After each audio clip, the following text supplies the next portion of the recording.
live to Manchester City. Here's Pep. But not yet. 2 years off. Tomorrow we're training, and we'll see. So he could be involved, but you could be. I know it's very early in the season, but what can you learn about your team, about Arsenal, by playing a game of this magnitude at this point? Always have been a tight games last years. Apparently because I think we are a good team, but they are good too. They do many good things in all the aspects, when high pressing and defending deep, in transitions, and it's a absolutely complete team. That's why I have been the biggest rival in the last 2 seasons. And yeah, early stage of the season, I would say. So nothing more than, you know, the mood for the next games, the influence for the next games. But in terms of table and anything, it's not much important. It will be important when we go to London in the second part of the season.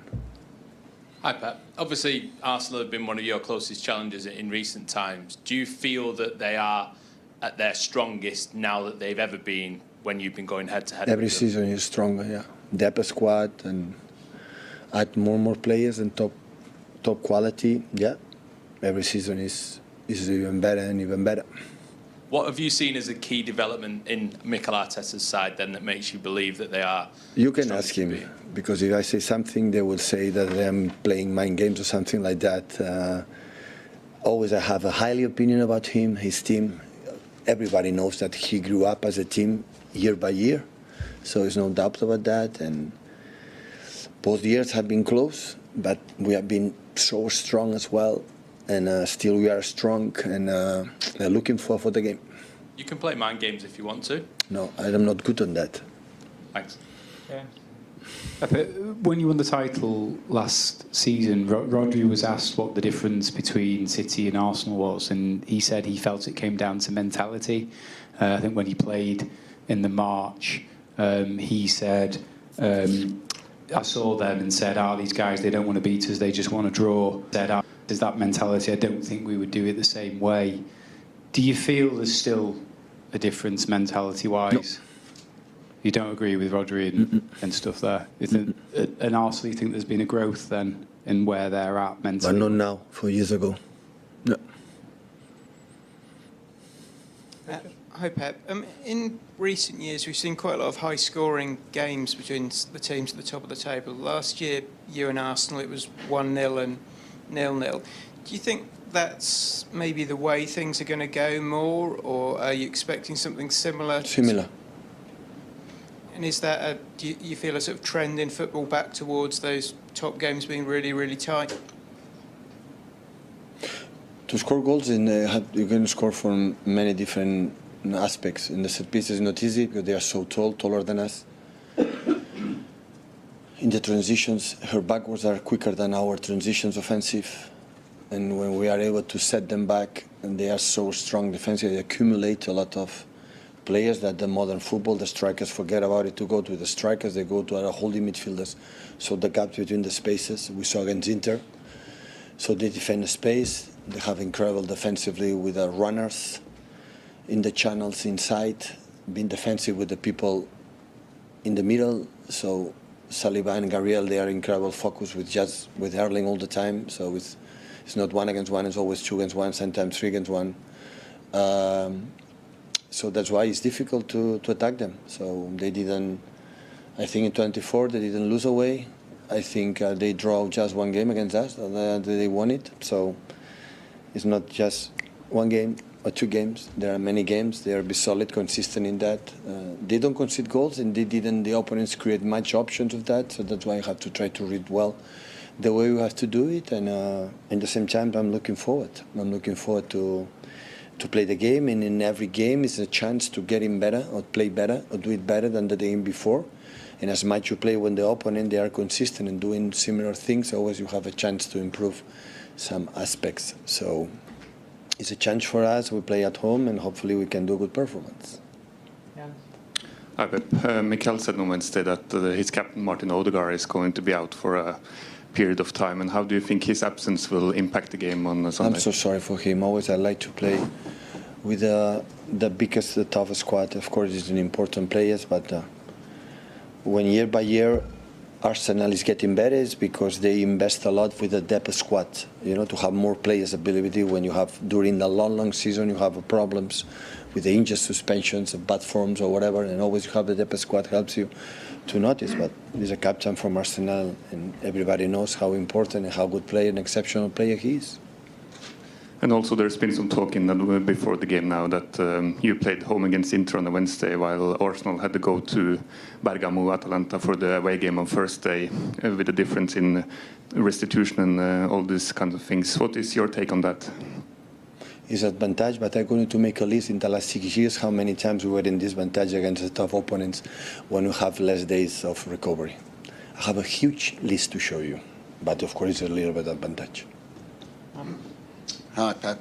Arsenal signed Raheem Sterling on the deadline day last year. I think it sort of came as a bit of a surprise to some people, but what will he bring to their squad? Is obviously playing. I hear Mikel that said it was a surprise for him as well. Didn't expect to hire Raheem.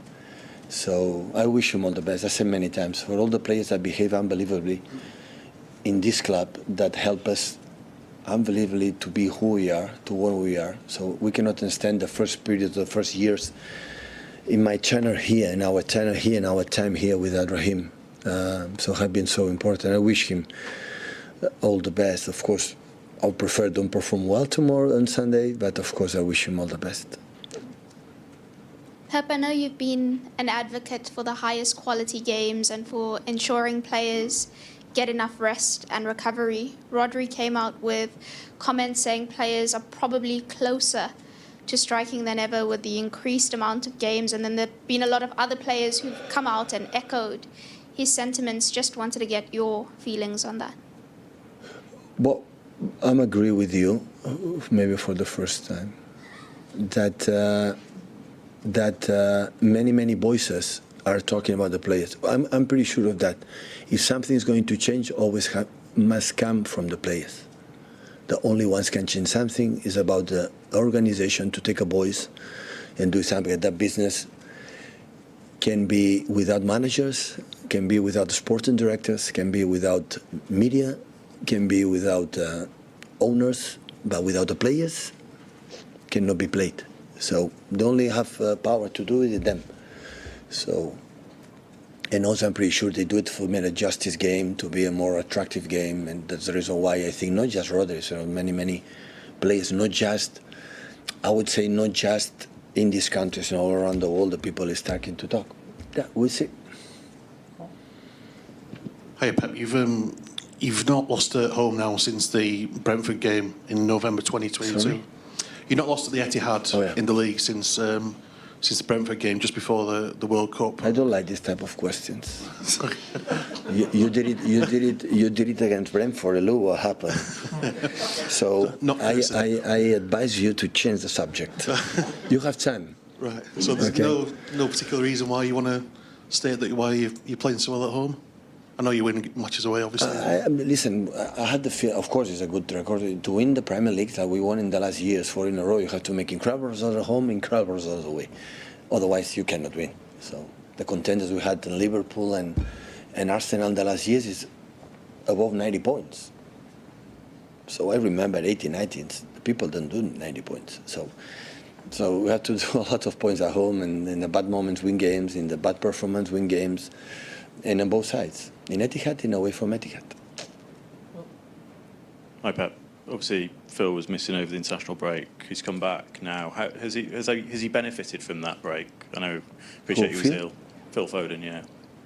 Every player needs break, rest, and have some disturbing in the last weeks. But yeah, he played good 45 minutes the last game and was the best player in the league last season. So of course we need him to make competition and fight with the other midfield players or other wingers. And yeah, it's important he's back and he played good minutes. And unfortunately, the final decision was not a little bit more calm, to take it. But yeah, his intensity and pressing and his movements in the small pockets is one of the best of the world. So that's why we are very pleased. He's pleased. You can imagine how pleased I am that he's back. Is he ready to play 90? Yeah, I think so. one more before the embargo, guys, with Simon just in front of you. Thank you. Hi Pep, I know you said it's not as important this game as the one at Arsenal later in the season, but with the chance to go 5 points ahead, No, I'm saying it's so important. Take it. It's important the game against Arsenal in terms of you're going to win or lose the Premier League. It's not. Right? After 5 games, never is important. But if we don't think Arsenal, with the quality they have, is not important, we'll be wrong. Mancity versus Arsenal set-piece threat. Using Kai Havertz and shackling Erling Haaland key to Gunners' formula as Arsenal prepare for a daunting trip to the Etihad Stadium, we look back at last season's meetings to see how the Gunners could trouble the champions. Watch Mancity versus Arsenal live on Sky Sports Premier League, and main event from 4 p.m. kickoff. 4:30 p.m. Manchester City beat Arsenal to the title last season, but no opponent made their life more difficult. With a 1-0 win at the Emirates Stadium and a goalless draw at the Etihad Stadium, the Gunners were the only side to take 4 points off them. Could they cause more problems for Pep Guardiola's side on Super Sunday? The champions have taken maximum points from their first 4 Premier League games of the season, putting them 2 ahead of their title rivals at the top of the table. But Arsenal will be hoping to keep them at bay for a 3rd consecutive game, taking encouragement from how they shackled Erling Haaland last season, and knowing they have ways of doing damage offensively too, even without the injured Martin Odegaard. Attacks and defenses compared repeating last season's efforts will not be easy for Arsenal, particularly given the short turnaround to the game following Thursday's Champions League exertions against Atalanta in Italy. City have had an extra day to prepare, having hosted Inter Milan in their Champions League game on Wednesday, and have started the campaign strongly, particularly in attack. Having smashed 96 goals on their way to the title last season, 5 more than Arsenal's total of 91, the champions have continued in the same vein this term. With the 9-goal Haaland leading the way, City have scored 11 goals so far, 3 more than any other side. They also rank top for expected goals, shots on target and chances created. Their total of 875 final third passes is nearly 33% higher than any other sides, underlining their dominance across their opening games against Chelsea, Ipswich, West Ham and Brentford.